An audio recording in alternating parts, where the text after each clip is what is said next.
Twagala okutandika n'okubaaniriza mu press briefing yaffe esoose mu mwaka guno. Okusookera ddala twagala okutangaaza ku bikujjuko ebya New Year nga bwe byatambula, era twagala okutegeeza bannayuganda bonna nti ebikujjuko eby'okukomokkereza omwaka n'okuyingira mu mwaka guno 2023 gwatambula bulungiko. Tulina ebifo ebiwerera ddala 3,000 okwetooloola eggwanga abantu mwe basobola okwetaba mu masinzizo n'abalala okugenda mu bifo ebisanyukirwamu okuyingira omwaka guno omupya. Mu bino ebifo 3,000 mwalimu ebifo 1,618 ebyatulisa ebiriroliro okwetooloola eggwanga. Byonna byatambula bulungi okuggyako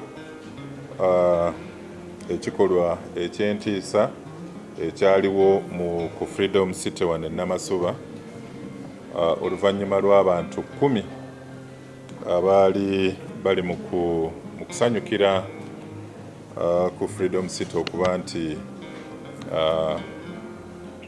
baafiira mu kanyigo akaaliwo akaaviirako abantu 10 balambirira okufa. Naye nga wabweru w'ekyo ebitundu ebirala byonna okwetooloola eggwanga ebikujjuko byatambula bulungi, era twagala okubaaniriza omwaka guno 2023. Omwaka guno mpya obukulembeze obw'ebitongole ebikuumaddembe buvuddeyo okutandika n'okwebaza bannayuganda n'abo abagenyi bali mu ggwanga lyaffe abaasobola okutambulira awamu n'ebitongole ebikuumaddembe mu mulimu ogw'okukuuma bannayuganda n'ebyabwe, era ne beeyongera okubakubiriza omwaka guno 2023 okusigala nga tutambulira wansi w'amateeka ate nga tuli bulindaala mu buli ekitukwatako. Ne balaga nti eggwanga y'ensi emu ku ezo esanyusa okubeeramu, erina ebirungi ate newankubadde waliwo embeera enyigiriza kati ey'ebyenfuna. Kino tekiri mu Uganda mwokka, kiri mu nsi zonna okwetooloola amawanga gonna. Mu byokwerinda twasobola okuziyiza ebikolwa eby'obulabe eby'obutujju olw'engeri gye twali tusobodde okunywezamu ebyokwerinda. Patrol zaffe n'abasirikale be twayungula ne twongera mu bantu n'ebitundu abantu gye baali basanyukira. Naye okusingira ddala ebifo bino 3,000 twasobola okuziyiza ebikolwa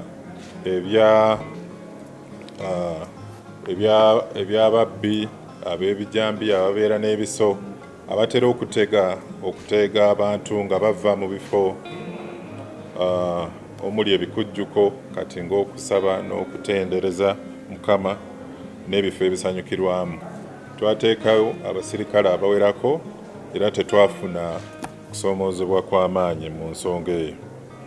So twagala okutegeeza bannayuganda n'omwaka guno tuli beeteefuteefu okweyongera okukolaganira awamu n'abantu ba bulijjo okulaba nga tunyweza ebyokwerinda mu ggwanga. Poliisi eya Kampala Metropolitan South ne Katwe mu kiseera kino baasobodde okukwata omutegesi w'ebivvulu owa Abitex gwe bayita Ebya Musinguzi, ate ne beeyongera okunoonya abategesi abalala abaali mu nteekateeka abaateekawo ekivvulu ku Freedom City Hall ekyaviiriddeko abantu 10 okufiira mu kanyigo nga bagezaako okufuluma hall omwali concert basobole okujja okusanyukira mu kutulisa kw'ebiriroliro. Tukizudde nti abantu abasukka mu 4 wakati w'ebina mu 5 be baali mu Freedom City Hall esangibwa wano e Namasuba, era nga bano baali basanyukira waliwo concert eyaliwo ey'amaanyi, naye obuzibu obw'abantu bano 10 okufa bwasibuka ku MC ow'ekiro ekyo. Ono MC ye yavaayo n'alanga nti essaawa 6 zinaatera okuwera katugire tufulume tugende twetegereze oba tulabe ebiriroliro then oluvannyuma tulyoke tukomewo. Kino kyaviirako okupapa okwamangu mu kiseera ekyo, abantu nga bagezaako okweyuna ka korida akaaliwo basobole okufuluma. Ekizibu kyali nti aba private security oba ba local guards abaali ne ba bouncer ne ba ushers baali bagaddewo enzigi endala 4 ne balekawo just oluggi lumu abantu mwe baali bagezaako okulaba nga bafuluma mu bwangu. So abantu bangi beesanga nga bali mu kanyigo ako, era ne kiviirako abantu 10 mu kiseera kino okuba nti baafiiridde mu kanyigo ako. Mu bano abantu 10 mulimu omukyala gwe bayita Nakatumba Margaret myaka 29, Namyalo Mary 14, Daniel Kibuuka 14, Nakakande Hadija, Nakanwagi Viola, Mwanje Safik, Kizito Ibrahim, Nakimati Hadija. Mulimu n'omulambo gw'omuvubuka ow'emyaka 16 n'omulambo gumu omulala gwe batannaba kutuwa bigikwatako, naye nga mu kiseera kino tulina okunyola kw'amaanyi ennyo eri famire za bano abantu 10 abafiiridde mu ntiisa eno eyabaddewo ku Freedom City Hall. N'abo abafunye ebisago tubasabira basobole okusuuka amangu. Abantu bano singa abantu bano bagoberera emitendera bandibadde tebafuna buzibu buno. Mu kuwa promoter Ebya Musinguzi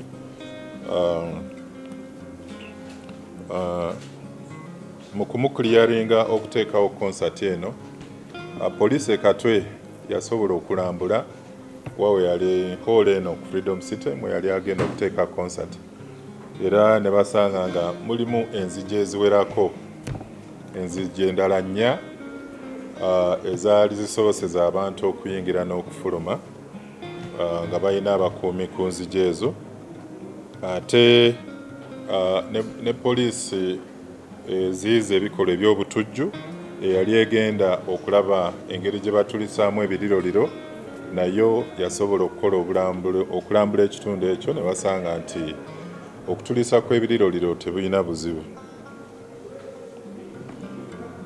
Obuzibu bwava nti abategesi baayagala nnyo okuziyiza ebikolwa eby'abantu abatasasudde oba abatalina ssente okugezaako okuyingira nga tebasasudde, be bayita ba gate crashers. So baggalawo ziri enzigi endala 4 ne balekawo just oluggi lumu, naye n'ekyo tekyandibadde kizibu singa baali bakitegese mu ngeri nti abantu oba ba ushers ba bouncer baali balina okubeerawo okulaba nti abantu bafuluma mu ngeri ey'eddembe n'okuyingira mu ngeri ey'eddembe. Naye kino kikulaga nti tewaaliwo bantu ba ushers ne ba bouncer abawerako so bo bakulembeza kyakufuna magoba okusinga obulamu bw'abantu. Ekirala kyekyokuba nti mu bana abafudde mwabaddemu abaana myaka 11, 14, 16. Abaana ng'abano tebakkirizibwa mu bivulu eby'abantu abakulu. Mpozi nga balina emyaka 18 n'okweyongerayo. Ali wansi w'emyaka 18 nga 13 mpaka 17 alina okuba nti awerekerwa oba ali mu mikono gya maama we, bakadde be, oba omuntu omukulu ow'obuvunaanyizibwa.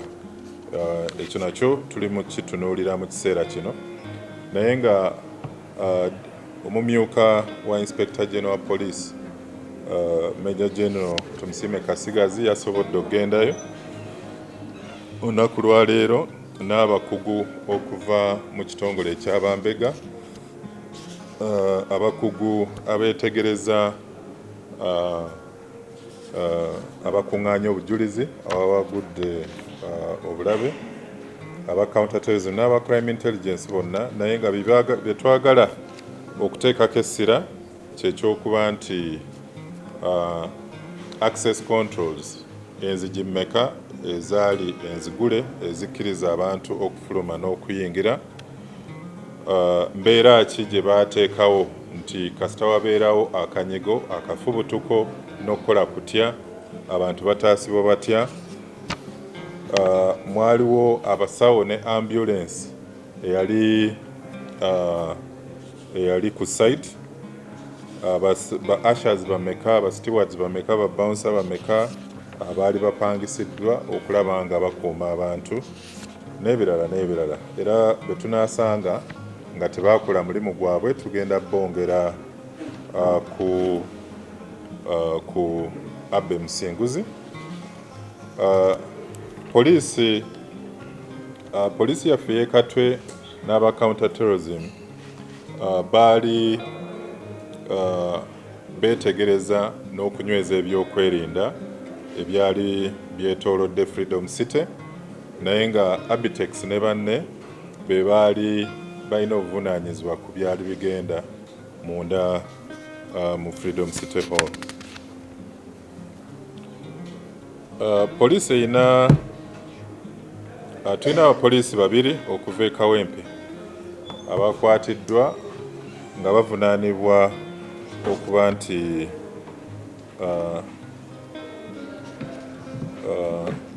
bayolesezza empisa ensiiwuufu ne bava ku mulimu nga tebafunye lukusa okugenda okwenyigira mu bikolwa ebitalina kakwate ku mulimu gwa poliisi. Bano abapoliisi ababiri mulimu PC Wako Michael ne PC Bwire Kevin ab'e Kawempe Police Station. Bano baava e Kawempe oluvannyuma lw'okupangisibwa omwami gwe bayita Nsubuga Richard, bagende batiisetiise n'okukanga taata we gwe bayita Mubiru Harun ow'Empigi ng'amulanga okuba nti alemeddwa okumuwa omugabo gwe, nga balina enkaayana ne taata Nsubuga ng'alina enkaayana ne taata we Mubiru Haruna ku bugagga taata we bw'alina. So kino tekirina kakwate ku mirimu gya poliisi egya bulijjo. So bano okuba nti baavudde ku mulimu awatali kulukusa ne batambula n'emmundu za poliisi okugenda okwenyigira mu bikolwa ebisiiga poliisi enziro, bagenda kuvunaanibwa si kasinge bagobwe ne mu poliisi. Era Inspector General Police leero lwavuddeyo n'alaga n'okuwa essuubi eri bannayuganda nti tugenda kubeera abakambwe ennyo ku bikolwa eby'abapoliisi okwetumiikiriza n'okugenda okukola emirimu egiri wabweru wa poliisi. Ekyokulabirako kigenda kubeera ku bano, era avuddeyo n'avumirira nnyo ekikolwa kino eky'abapoliisi okwetumiikiriza kubanga kiviirako ebikolwa eby'obukenguzi, ebikolwa eby'okuvumirira ofiisi n'okukozesa obubi emmundu za gavumenti. So nakubiriza n'abapoliisi bonna aba bulijjo nti buli lwaba batambula okugenda ku mirimu balina okweyanjula n'okulaga poliisi ki kwe baba bavudde n'omulimu oguba gubatutte eri abantu ba bulijjo okulaga nti baba bagenzeewo mu butongole. Akulembera ekibiina ekigatta abapromota mu Uganda, Mwami Abitex Musinguzi akwatiddwa ku makya ga leero poliisi nga yeekuusa ku musango ku accident eyabaddewo, ku disaster eyabaddewo ku weekend nga tuyingira mu mwaka 2023 ku Freedom City. Yabadde omutegesi ne munne omulala bakoledde ku Freedom City n'ebitono by'emmanyi byaŋŋambye nyini kifo yamumye ebisumuluzo bya geeti zonna n'amwako ekisumuluzo kya geeti emu. So geeti emu eyo yavuddeko obuzibu abantu nga bangi, so bwabadde bulagajjavu netondera abantu bonna era nentwala n'okusaasira eri famire z'abo abafiiriddwa abantu baabwe abangi ennyo. Abantu bangi bayinza obutatubuulira namba naye abantu bangi ddala. So nsaasira famire z'abo abantu abafiiriddwako abantu baabwe n'abafunye ebisago. Katonda abayambe abagumye. Ne munange Abitex bw'aba afuna ekibonerezo afune kituyita warning oba caution, ate tuggyemu ekyokuyiga ffe ng'abategesi nti tubeere beegendereza, tukolagane n'ebitongole ebikumaddembe, tubeere ne precautions, risk or mitigation plan gye tusobola okuyitamu okutangira ebintu ebyo okubeerawo. Bizze bibeerawo ne mu mawanga agakula, mu America, mu Bungereza, mu Nigeria. Juzi church mu Nigeria yatta abantu nga 200. So si lwe lusoosa abantu okubeera mu fireworks oba mu church oba mu bisaawe binene ne bafa. Ne wabeerawo mitigation nga fire escape routes, nga ambulance, nga obukuumi obumala ne banyini bifo bino ebimu obanga olunaku lwa fireworks. Ate lwaki abantu bateeka mu stadium enzimbe, hall enzimbe, ate ng'omanyi nti lunaku lwaki lwa kugenda mu fireworks. So nsaba banyini bifo muterezeemu muggulewo amabaati, abantu baba kwa fireworks balabe fireworks ekibaleese. Naye obagamba nti kati muyingire munda n'aba zinaweera omukaaga mufulume ate ng'oguddewo omulyango gumu nga gwenyini kifo, kiba kikyamu. Kibi nnyo kubanga abaana bato nabo bamalako omwaka, abaana bato bamalako omwaka, n'abantu abakulu bamalako omwaka, n'abakadde bamalako omwaka, n'abazibe nabo bawulira ebitulika ku radio zaabwe.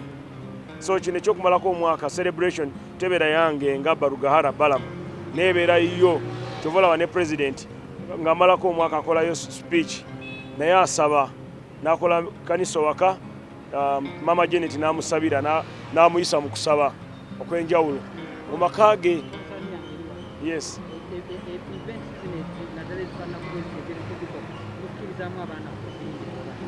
Ngaawe nkutegeezezza nti okumalako omwaka kintu ky'abantu bonna. Tubeera n'ebifo nga beaches kyakalirwamu. Jjukira Freedom City ye paaka y'abaana wano endowooza namba 2 mu Uganda, ng'ogyeko Wonderworld ye paaka y'abaana endala emanyiddwa. So we bagenze weewaabwe ensobi yabaddewo bulijjo paaka eyo ebeeramu abantu 1,000 naye olunaku lumalako omwaka fireworks ezitwala abantu wabweru. Era yabadde alanga fireworks nyini kifo nga kimanyi nti bagenda kuba fireworks naye fireworks bagenda zikubirawa. So fireworks balina zikubira wabweru. Lwaki yagambye omutegesi nti stage gizimbe wabweru? Lwaki yaguddewo emiryango gyonna? Freedom City ine emiryango egiwera 6. Lwaki yonna tebagigudde abantu ne bafuluma? So nzo nenya era omuntu gwe nteekako obuvunaanyizibwa buno bonna yennyini kifo ayaguze kufulu ze tuyita Solex ezitamenyebwa n'aziteeka ku kizimbe nga mulimu abantu 2,000. What do you expect? Abantu 2,000. Kubanga Abitex ye angamba, Mr. Musinguzi angamba nti nabasabye ebisumuluzo ne babinyima ne bagamba mbu bakuuma bintu byabwe, mbu mulimu ebintu by'abaana bye bavuga biki ebyo bajja kubyonoona naye nga tegwe mulyango egumu okukuyingiza buli wamu. So banyini kifo kansubire bajja kwekuba mu kifuba betondere eggwanga ate bakompensatinge n'abo abakoseddwa okulaba nti bayita mu kujjanjabwa n'abafiiriddwa abantu baabwe nga ebikola weebadde ebeera bafuneyo kye babawa. Kubanga Abitex ng'omuntu yetazirina ezo ssente. Buli muntu alina okusanyuka.